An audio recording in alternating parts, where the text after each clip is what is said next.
Hello everyone, I am Jessica Hanna, your host for Nuevotec Productions. I am here with Tommie Waheed-Evans and his partner in crime, Chloe. We're here at the 11/11 Stained and Untold performance. Actually, it just happened, which was a great performance. If you missed it, you missed out, but Nuevotec's going to show you about it. Okay, so let's talk about your event tonight. In my opinion, it was great. It was collaborative. It was a really good performance. You had a lot of different types of movement, which I think is what you're known for.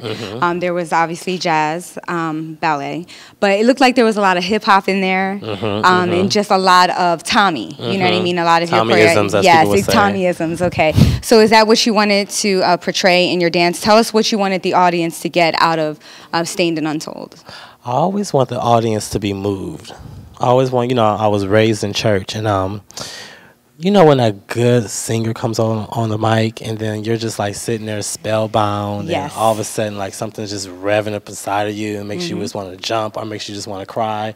That's what I want movement to do for people. So that is why I think I always have to be content with what I'm creating. Right. Because if I feel it, then I know someone else is going to feel it. Right. And but the different genres, I just say whatever I'm feeling, however like, the music is taking me, and then however I want that person to look doing the music. So then all these things are just happening. So, I'm saying, I want you to do like this, but then I feel like, oh, well, this person can probably do this. Right. So then it's like a collaboration of what I'm thinking they can do and what I want them to do. So that's how the movement is basically built. Okay, what I liked was you had different types of music, but you also had moments where there wasn't any music, and the music really was the artists themselves, the breathing and the tapping.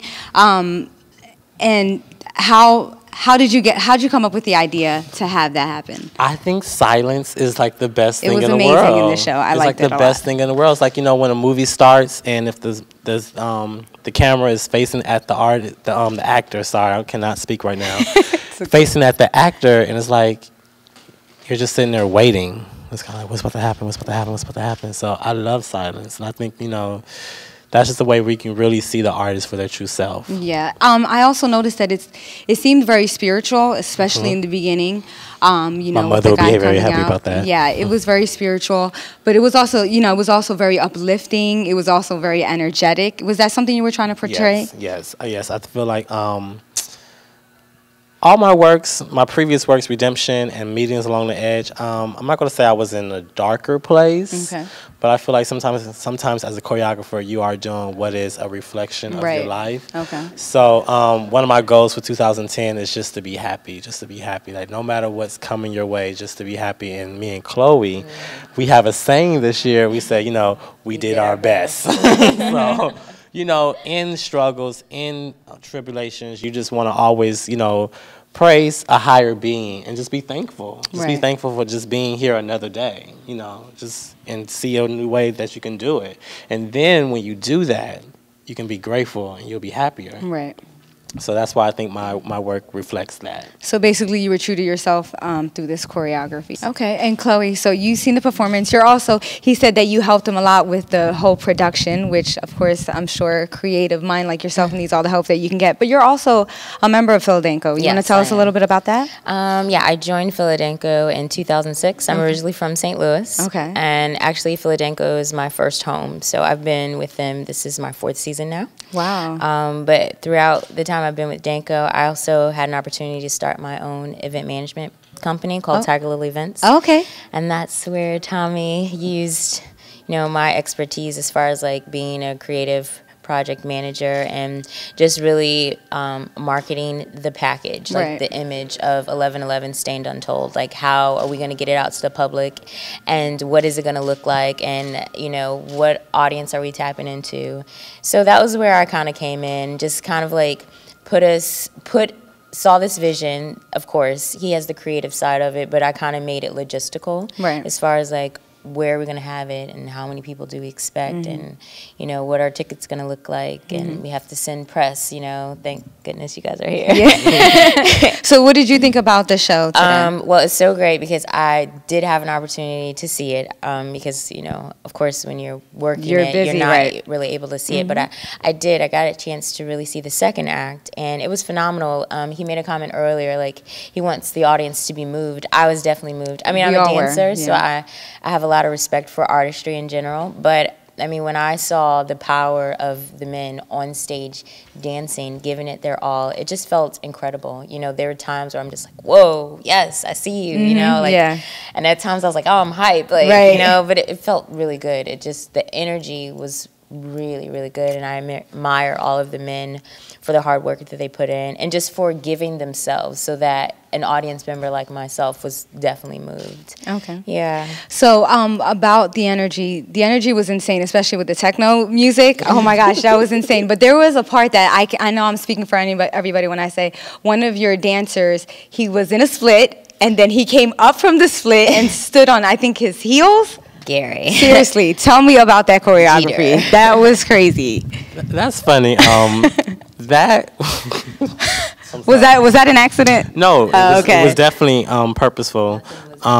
Me and Gary, when we were in Philadelphia together, because now Gary is in Complexions Contemporary Ballet, but when we were in Philadelphia together, we were in a piece called Blue, which was an all-men piece. Okay. And the choreographer, Gary, was new, and I was in my second season. And Gary, the choreographer was like, oh, I want two guys to, like, do this. So me and Gary was, like, doing it together, and then we were, like, open in second on the floor, and then the choreographer was like, what's next? He was like, oh, I want the guys to, like, rise up in second. So he looked at me, he looked at Gary, and Gary just, like, rose up from there, like, from the like it's from nothing. The floor, like nothing. And he looked at me, and I was like, I don't do that. So from that moment, I always remember this image of Gary doing that. So, you know, but it's a beautiful step. It shows everything that a male dancer is about, how we can be flexible, but how we have so much strength. Strength, yes. So, definitely. you know, I always like to tap into that. So I was like, when it came to that point, I was like,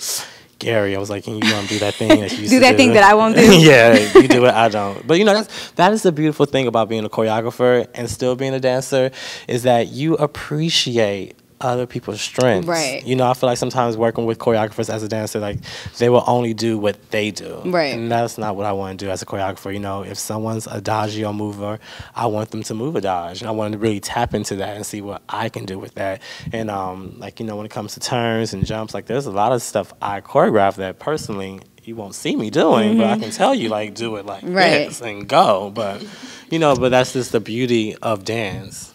I think you did a good job with accentuating everybody's strengths. I seen a lot of great spinners. I was so jealous. I'm like, wow, I wish I could spin like that. Tell us about the selection process for the dancers. There was 10 or 11 dancers. It was originally supposed to be 11. Okay. One of the dancers who was actually working the front desk, he has a knee problem, so it brought it down to 10. My selection came from everyone pretty much is from Philadelphia. I either work with them or I've seen them. Okay, so they didn't audition? You just saw them and you were like, I know they look kind of like, you know, I can sit in a room with Lamar and I say, you know, well, I wanted 7 dancers. But Lamar was like, you know, you have 11-11, and, you know, you see man, and man represents strength. He said, you know, you should really think about adding more guys, more guys, more guys. So then that kind of like just starts this whole drawing board, like who would look good with next to each other, and sections. And like I said, me knowing certain dancers who I wanted to work with, you know, Mark Francis, I love him. He's in Elion. I definitely want to work with him. Lamar, Brandon, Gary, previously worked with Gary, so I knew I wanted to work with him. So then it starts to come to me as I go to other performances, or I'm in class at UArts, and I kind of see other dancers, and I'm like, oh, I see how they move. Like, there's a young man, Vincent Harding. He is a junior in UArts, and I never worked with him, but I would, you know, always see him. I'm always like, you know, I want to get my hands on that and see what I can do and see what I can manipulate. So sometimes it's a new challenge, you know, so that's how I basically choose dancers. Okay, so Tommie, tell us a little bit about your history in dance from the beginning. My history in dance. My mother used to take me to her co-workers' recitals, her co-workers' kids' recitals, I'm sorry, and that is what inspired me to dance. From there, I went to a high school called Alexander Hamilton High School.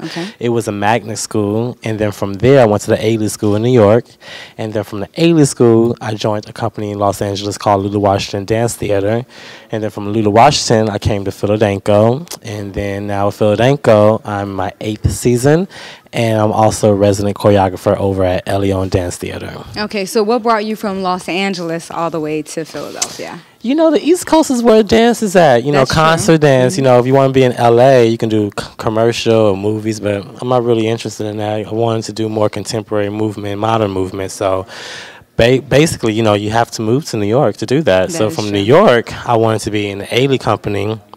And one of the teachers, Milton Myers, who is the resident choreographer at Philadelphia, he's the one who told me, oh, there's a great company called Philadelphia in Philadelphia. You should like go down and audition. So that's what brought me to Philadelphia. And then once I got here, You were hooked. yeah. You're now a Philadelphian. Yeah, 8 I feel years. bad for you. No, me too. I'm just joking. Me too. Okay. Totally joking. Tell us a little bit about the attire. Was that something that you came up with? No, Were you the designer? No. There's Philadelphia is like a powerhouse right I about now. see.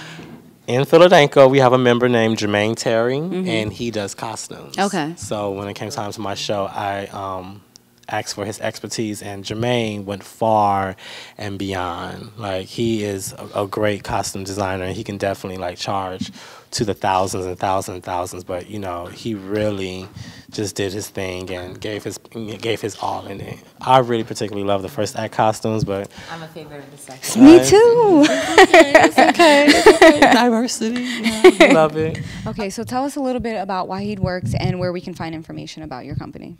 Waheed Works was started in 2006. It is a dance project. It's kind of like, you know, a school project where I do call upon different dancers from other companies. It's not a full-time job, so please don't email me right now about a full-time job. It is where we're going to go in the future. Right now, I just think we're taking it one step at a time. If an idea comes to my brain, I want to do a show, then I say, okay, I want to do this. You know, I think Waheed Works, what I really want to concentrate on as a group is that we present full-length ballets. You know, me as a choreographer, I can get commissioned to do a piece on various companies where I'm on the list of other choreographers. Okay. But when you come and see Waheed Works, I really want you to come and see an experience. So, you know, until the good Lord blesses me with another idea, then the shows are kind of to be announced. But you can find information about Waheed Works on Tommie-Waheed.com, TOMMIE-WAHEED. Okay.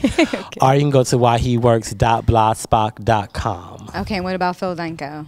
Philadelphia, we will be at the Kimmel Center April 15th through 18th. We're celebrating actually our 40th anniversary, year. So it's going to be a great show. And you can always go to philadanco.org, and that's PHILADANCO.org, or kimmelcenter.org. All right, thank you guys so much for your time. We really appreciate it, and congratulations to both of you guys. I'm Jessica Hanna. I'm here with Tommie and Chloe, and you're watching this video on Nuevotec.com.